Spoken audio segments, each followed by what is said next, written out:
സുഹൃത്തുക്കളെ, ഞാനിപ്പോൾ നിൽക്കുന്നത് ഓൾഡ് ഗോവയിലെ സെൻറ്റ് ഫ്രാൻസിസ് സേവ്യറിൻ്റെ ഭൗതിക അവശിഷ്ടം ഉൾക്കൊള്ളുന്ന ദേവാലയത്തിൻ്റെ സമീപത്താണ്.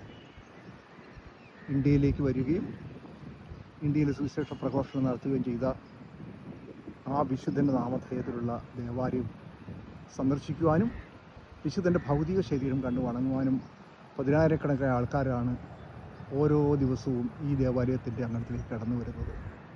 10 വർഷത്തിലൊരിക്കൽ മാത്രമേ ഭൗതിക ശരീരം വെളിയിലെടുത്തു വെച്ച് പ്രത്യേകം അലങ്കരിച്ച പീഠത്തിൽ വെച്ച് കാണുവാൻ അനുവദിക്കുകയുള്ളൂ.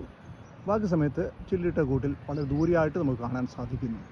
ഫോട്ടോഗ്രാഫി അനുവദിക്കാത്തതുകൊണ്ട് അതിൻ്റെ ഉൾഭാഗത്തെ ഫോട്ടോസ് എടുക്കാൻ നമുക്ക് സാധിക്കുകയില്ല.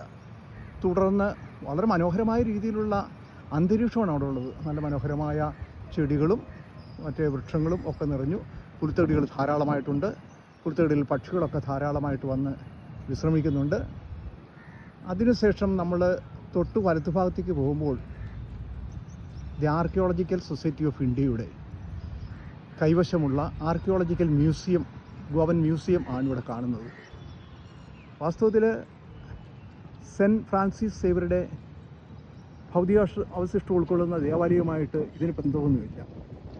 ഈ മ്യൂസിയം, ആർക്കിയോളജിക്കൽ മ്യൂസിയത്തിൽ 17-18 നൂറ്റാണ്ടുകളിലെ പോർട്ടുഗീസ് ഭരണവുമായി ബന്ധപ്പെട്ട ഭരണാധികാരികളുടെയും മറ്റും ചരിത്രവും അവരുടെ ഫോട്ടോസും മറ്റുമാണ് ഉൾക്കൊള്ളിച്ചിരിക്കുന്നത്. വാസ്കോ ഡി ഗാമ മുതൽ ഇങ്ങോട്ടുള്ള എല്ലാവരുടെയും ഫോട്ടോസ് നമുക്കവിടെ കണ്ടെത്താൻ സാധിക്കുന്നു. അതിൻ്റെ എൻട്രൻസിൽ തന്നെ ഹോളി ഗോസ്റ്റിൻ്റെ, അതായത് പരിശുദ്ധ ആത്മാവിൻ്റെ നാമധേയത്തിലുള്ള ഒരു ദേവാലയം നമുക്ക് കാണാൻ സാധിക്കും.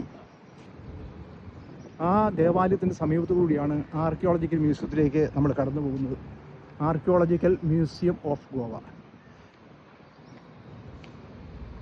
ഇവിടെ നോക്കുക, അലങ്കരിച്ചിരിക്കുന്നത് ഗണ്ണൊക്കെ വെച്ചാണ് അലങ്കരിച്ചിരിക്കുന്നത്, പീരങ്കിയൊക്കെ വെച്ച്. ആർക്കിയോളജിക്കൽ മ്യൂസിയമാണിത്. വീണ്ടും നമ്മൾ കാണുന്നുണ്ട് ഒരു കുരിശ്, നമുക്കവിടെ ഒരു കൽക്കുരിശ്, മനോഹരമായൊരു കൽക്കുരിശ് നമുക്കിവിടെ കാണാൻ സാധിക്കുന്നുണ്ട്. ഇവിടെ വളരെ സ്ട്രിക്റ്റായിട്ട് നിയമങ്ങൾ ഫോളോ ചെയ്യുന്നുണ്ട്. ഉള്ളിലേക്ക് കിടന്നാൽ ഫോട്ടോ എടുക്കാനൊന്നും അവർ അനുവദിക്കുകയില്ല. നമുക്ക് വെളിയിൽ നിന്ന് മാത്രമേ ഇത് ഷൂട്ട് ചെയ്യാനും മറ്റും സാധിക്കുകയുള്ളൂ. എങ്കിലും നമ്മളെ സംബന്ധിച്ചിടത്തോളം ചരിത്രം ഉറങ്ങുന്ന ഗോവയുടെ മണ്ണിൽ നിന്ന് ഇത്തരം കാര്യങ്ങൾ കാണുകയും കേൾക്കുകയും ചെയ്യുമ്പോൾ പഴയകാല സംഭവത്തെ അനുസ്മരിക്കുവാനും അതിൻ്റെ യാഥാർത്ഥ്യങ്ങളിലേക്കൊക്കെ ഒന്ന് കടന്ന് ചിന്തിക്കുവാനും നമുക്ക് അവസരം ലഭിക്കുന്നുള്ളതാണ് ഏറ്റവും വലിയ കാര്യം. സമയം കിട്ടുമ്പോഴെല്ലാം ഗോവ സന്ദർശിക്കുന്നത് നല്ലതാണെന്നുള്ള ഒരു അഭ്യർത്ഥനയാണ് എല്ലാവരോടുമായിട്ട് എനിക്ക് പറയാനുള്ളത്. Thank you.